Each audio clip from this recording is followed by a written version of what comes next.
మనమందరం దురేందర్ మూవీని థియేటర్లో చూస్తున్నప్పుడు విజిల్స్ వేసాం, క్లాప్స్ కొట్టాం, చాలా అంటే చాలా ఎంజాయ్ చేసాం. ఒక ఇండియన్ గూఢచారి శత్రు దేశంలో స్పై చేస్తున్నప్పుడు మనం చాలా చాలా థ్రిల్ గా ఫీల్ అయ్యాం. కానీ ఇక్కడ మనం గమనించాల్సిన విషయం ఏంటంటే ఒక గూఢచారి జీవితం సినిమాకి నిజ జీవితానికి చాలా చాలా తేడా ఉంటుంది. దయచేసి ఈ వీడియోని కొంచెం కూడా స్కిప్ చేయకుండా చూడండి. ఈ వీడియోలో ఒక పోరాట యోధుడి గురించి మీరు తెలుసుకోబోతున్నారు. ఒక ఇండియన్ గూఢచారి తన డైరీలో ఇలా రాసుకున్నాడంట: ఒక సైనికుడు సరిహద్దులో తుపాకీ పట్టుకొని నిలబడితే దేశమంతా అతన్ని చూసి గర్విస్తుంది. కానీ నేను నిలబడేది సరిహద్దుల్లో కాదు, శత్రువుల గుండెల్లో. నాకు యూనిఫామ్ లేదు, మెడలో మెడల్స్ లేవు, చివరికి నా పేరు మీద ఉన్న ఆధార్ కార్డు కూడా నాకు తెలియదు. నేనెవరో నా భార్యకు తెలియదు. నా పిల్లలకు నేను చేస్తున్న ఉద్యోగం అంటే ఏదో ఒక చిన్నపాటి ఉద్యోగం అని తెలుసు. కానీ నిజం ఏంటంటే నేను ఒక గూఢచారి.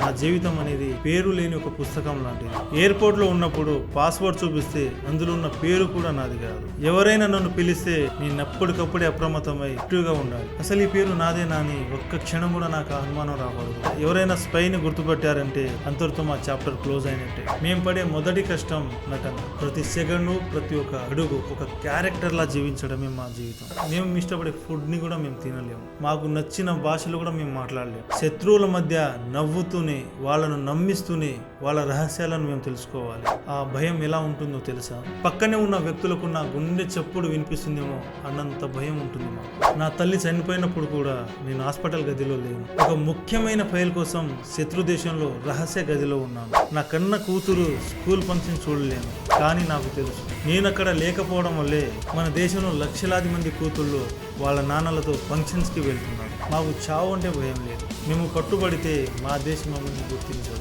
ఆ అవమానానికి, ఆ ఒంటరితనాన్ని భరించడమే అసలైన త్యాగం. ఒక స్పైకి అందరిలా బాధపడే హక్కు కూడా ఉన్నది. రాత్రిపూట గదిలో ఒంటరిగా ఉన్నప్పుడు అద్దంలో నా మొహాన్ని నేను చూసుకుంటే నాకు ఎవరి మొహం కనిపిస్తుందో కూడా నాకు అర్థం కాదు. ఒక మ్యాజికల్ మూమెంట్ ఏంటంటే దేశాన్ని నేను ప్రేమిస్తున్నానా లేక దేశమే నాలో ఉందన్న గర్వం మాత్రం నన్ను ఎప్పుడు ముందుకు నడిపిస్తూనే ఉంటుంది. మేము గెలిస్తే దేశానికి క్రెడిట్, మేము ఓడిపోతే మా పేరు, మా భవిష్యత్తు, మా జీవితం అంతా చిత్తబుట్టలో.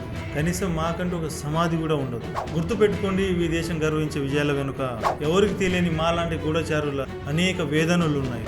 అవి రాయబడని ఇతిహాసాలు.